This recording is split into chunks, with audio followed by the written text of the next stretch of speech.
मैं चित्रकूट धाम गया था, पर सच कहूं, मैं केवल एक तीर्थ नहीं गया, मैं श्रद्धा में डूब गया था। यह कोई साधारण यात्रा नहीं थी। ये मन की थकान उतारने की यात्रा थी, ये आत्मा को शांति देने का मार्ग था। जैसे ही मैं मंदाकिनी माँ के पावन घाट पर पहुंचा, मेरे कदम अपने आप धीमे हो गए। मन, जो वर्षों से अशांत था, अचानक शांत हो गया। चित्रकूट धाम के घाट साधारण सीढ़ियां नहीं हैं।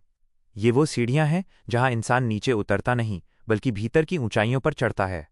यहां अहंकार उतरता है और भक्ति अपने आप चढ़ती है। यही वो पावन धरती है जहां प्रभु श्रीराम ने वनवास में भी मर्यादा का पालन किया, जहां राजपाट छूट गया पर धर्म नहीं छूटा। यही वो स्थान है जहां मां सीता की पवित्रता आज भी हवा में महसूस होती है, और जहां लक्ष्मण की सेवा भावना हर पत्थर हर कण में बसती है। मैं घाट की सीढ़ियों पर बैठ गया। मंदाकिनी माँ का निर्मल जल मेरे सामने बह रहा था। ऐसा लग रहा था मानो वो मेरे मन के सारे बोझ धो रहा हो। हर लहर कुछ कह रही थी, जो बीत गया उसे बहने दो, जो मिलना है वो अपने समय पर मिलेगा। घाट पर घंटियों की मधुर आवाज गूंज रही थी। आरती की लौ हवा में लहराती हुई मानो प्रभु तक संदेश पहुंचा रही हो। जल में बहते दीप असंख्य प्रार्थनाओं की तरह मंदाकिनी माँ की गोद में समा रहे थे। इन सब ने मिलकर मेरे हृदय को भक्ति से भर दिया। मैंने वहां ये महसूस किया कि चित्रकूट में कोई बड़ा नहीं होता, कोई छोटा नहीं होता। यहां सिर्फ भक्त होते हैं। कोई आंख बंद कर मन ही मन प्रार्थना करता है, कोई आंसुओं के साथ अपना दुख बहा देता है, और कोई बस मौन होकर प्रभु को महसूस करता है।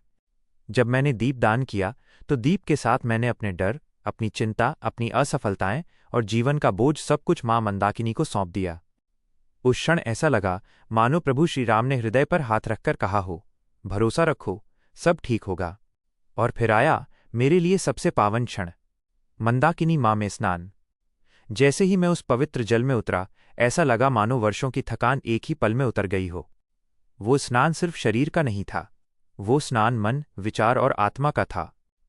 ऐसा लगा मानो माँ मंदाकिनी मेरे सारे पाप, मेरी सारी पीड़ा अपने आंचल में समेट रही हों। स्नान के बाद जब मैं घाट पर खड़ा था, तो शरीर वही था, पर मन बदल चुका था। मन हल्का था, आंखें नम थीं और हृदय भरा हुआ था। जब मैं चित्रकूट धाम से विदा लेने लगा, तो कदम रुक रुक कर आगे बढ़ रहे थे। मन नहीं चाहता था कि इस पावन भूमि को छोड़ूं। पीछे मुड़कर एक बार फिर मंदाकिनी माँ को निहारा। उस बहते जल में मुझे अपना बीता कल, अपना आज और अपना विश्वास तीनों दिखाई दे रहे थे। ऐसा लगा मानो माँ मंदाकिनी मौन स्वर में कह रही हों, जब जब मन अशांत हो फिर लौट आना।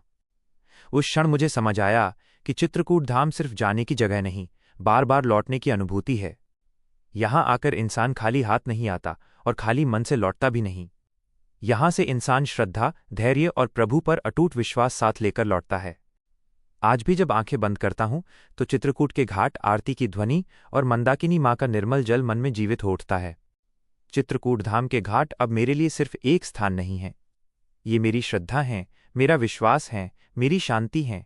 जो एक बार सच्चे मन से यहां आ जाता है, वो कभी खाली नहीं लौटता। जय श्री राम। जय मंदाकिनी माँ।